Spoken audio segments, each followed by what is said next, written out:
మన భారత ప్రభుత్వం బంగ్లాదేశ్ ప్రధాని షేక్ హసీనాకు ఆశ్రయం కల్పిస్తున్న విషయం మనందరికీ తెలిసిందే. ఇక ఈ అక్కసుతో ఆమెను తిరిగి అప్పగించాలన్న డిమాండ్ తో బంగ్లాదేశ్ లోని తాత్కాలిక ప్రభుత్వ అనుకూల ఆందోళనకారులు బుధవారం పేట్రేగిపోయారు.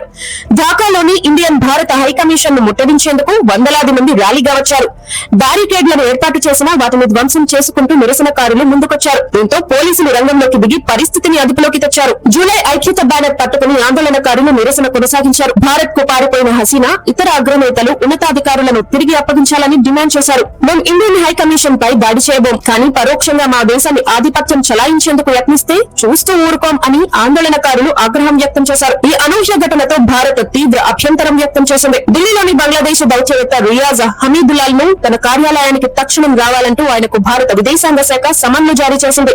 ఆఫీస్ కు వచ్చిన రియాజ్ పై మోదీ సర్కార్ తీవ్ర అసహనం వ్యక్తం చేసింది. ఇటీవల కాలంలో బంగ్లాదేశ్ లో భద్రతా పరిస్థితులు అధ్వానంగా తయారవుతున్నాయి. భారత వ్యతిరేక పుకార్లు షికార్లు చేస్తున్నాయి. ఈ తప్పుడు కథనాలపై బంగ్లాదేశ్ ప్రభుత్వం ఎలాంటి కఠిన చర్యలు తీసుకోవట్లేదు. బెదిరింపుల వంటి ఘటనలకు సంబంధించిన సాక్ష్యాధారాలు, పత్రాలను మాతో పంచుకోవట్లేదు అని ఆయనతో కేంద్ర ప్రభుత్వం తన అభ్యంతరాలను వ్యక్తం చేసింది. పరిస్థితులు అదుపు తప్పొచ్చనే అంచనాతో ముందస్తు చర్యగా ఢాకాలోని భారత వీసా జారీ కేంద్రాన్ని మోదీ సర్కార్ మూసేసింది. ఢాకాలోని జమునా ఫ్యూచర్ పార్క్ లో ఇండియన్ వీసా అప్లికేషన్ సెంటర్ ఉంది.